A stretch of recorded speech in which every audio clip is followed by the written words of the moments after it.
The Fermi paradox famously asks, where are all the aliens? Despite the overwhelming likelihood that they should exist, why haven't we discovered them? Over the years, a number of potential solutions to the paradox have been put forward, but really, we're still scratching our heads, confused by the so-called Great Silence. This is Unveiled, and today we're answering the extraordinary question, is alien life avoiding us? Do you need the big questions answered? Are you constantly curious? Then why not subscribe to Unveiled for more clips like this one, and ring the bell for more thought-provoking content. Earth is our home, the only place we've ever known, and the one planet amongst trillions in the universe that we know we can survive on. But it's also small, a tiny speck on the cosmos, and probably not that special at all. Earth is at once incredible and incredibly insignificant, which is one reason why the search for alien life has so captivated our species, humankind, throughout history. If we were to find another world with life, then our sample size would immediately double from 1 here to 2 here and there. And from there, it's a good bet that more and more worlds populated by aliens would be uncovered. But again, that's not where we are right now. Right now, as far as we know, we're still entirely alone. The idea that alien life could be avoiding us is rooted in a couple of theories, the zoo hypothesis and the dark forest theory. Both can be combined, however, in the minds of some, to suggest that the real reason we haven't met any aliens yet is because we are a pretty terrifying prospect. Broadly, the zoo hypothesis is a famous concept in science fiction, but also a genuine scientific approach to how alien life might work. It says that any intelligent alien life that is out there does already know about us and our planet. However, it continues to keep its distance because we are, to them, something like a caged animal in a zoo. Earth is our enclosure, and they, the aliens, simply watch us from afar. One potential and relatively peaceful reason for this is that it's a setup that would significantly reduce the risk of cross-contamination. Again, because life on Earth is all we know, we perhaps tend to think that it works pretty well. And maybe it does, but a watching alien group wouldn't necessarily know that. And so the zoo hypothesis imagines that the fact that we haven't discovered aliens yet is really only proof of an abundance of caution on their behalf. However, there are some sinister applications for this way of thinking as well. For example, the zoo hypothesis might actually have nothing to do with contamination fears and everything to do with an alien group, the zookeepers, viewing Earth as some kind of entertainment. It's another popular science fiction trope, whereby watching aliens follow the events of Earth and earthly life simply because it amuses them, until such time as they become bored and just get rid of us in one way or another. Failing that, the lab hypothesis is another variation on the theme. This time, the idea is that watching aliens might have much more control over what exactly happens on Earth, because everything here is in some way an experiment conducted by them. Now Earth is no more than a petri dish, and we're the equivalent of a perhaps slightly interesting smear of mold that's emerged in the middle of it. With all of the above, however, while the Fermi paradox is answered, it's never because the absent aliens are especially afraid.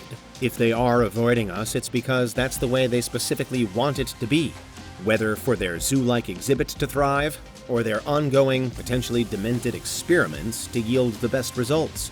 Consider it all alongside the dark forest theory, however, and you get a pretty important change in perspective.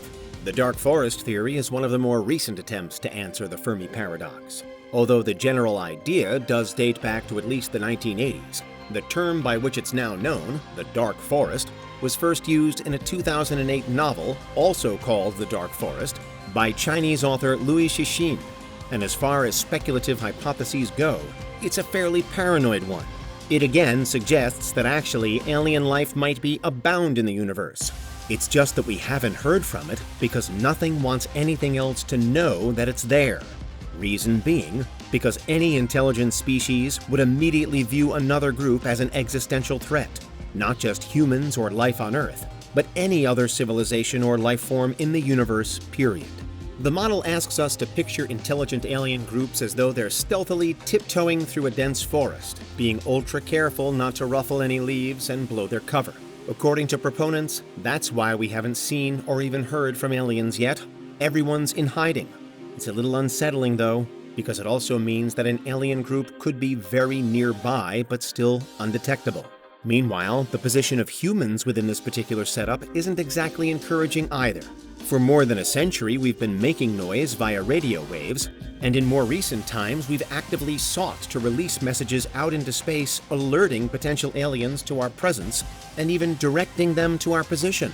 If the dark forest theory were ever found to be a fair reflection of what's really happening, then all of that will have been very naive. But finally, there is something of a crossover between these two modes of thought, the zoo hypothesis and life in the dark forest. For some, the truth could be emerging of both of them, whereby a watching alien group does know that we're here, as per zoo, but as a result of that knowledge is extremely frightened by us, as per dark forest. A 2022 paper, co-authored by Gordon Gallup and Hesper E. Falavino, both of the State University of New York at Albany, took a closer look at how this particular setup could take hold. While the paper as a whole discusses what we might be able to learn from human evolution with regard to alien development, one conclusion it draws is, maybe intelligent extraterrestrial life does not want to be found, citing Stephen Hawking's famous reference comparing a potential alien arrival to the landing of Christopher Columbus in the Americas. A moment in time that, as Hawking says, did not end well for the native people. Gallup and Falavino suggest that any alien group would be very keen to dodge our gaze, or else, quote, eventually suffer the same fate as befell the natives of Mexico and Peru. In this scenario, humankind certainly isn't just an insignificant strain of mold.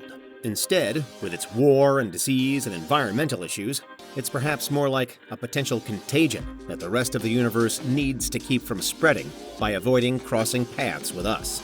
At the close of their paper, Gallup and Falavino write, quote, if there is intelligent life elsewhere, they might view humans as extremely dangerous.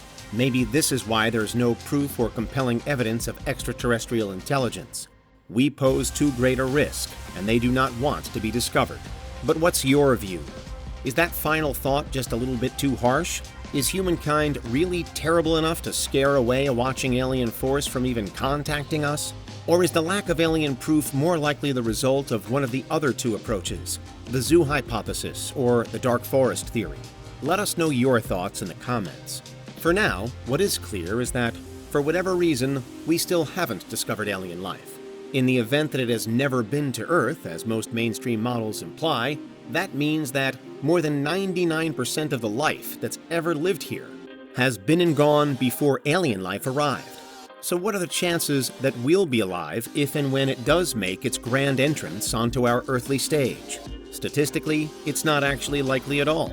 On the other hand, we've never been more prepared to find aliens than we are right now, with countless cutting-edge telescope missions and astronomical studies ongoing. Perhaps it's only a matter of time, or maybe we'll never meet at all, because that's why alien life could be avoiding us.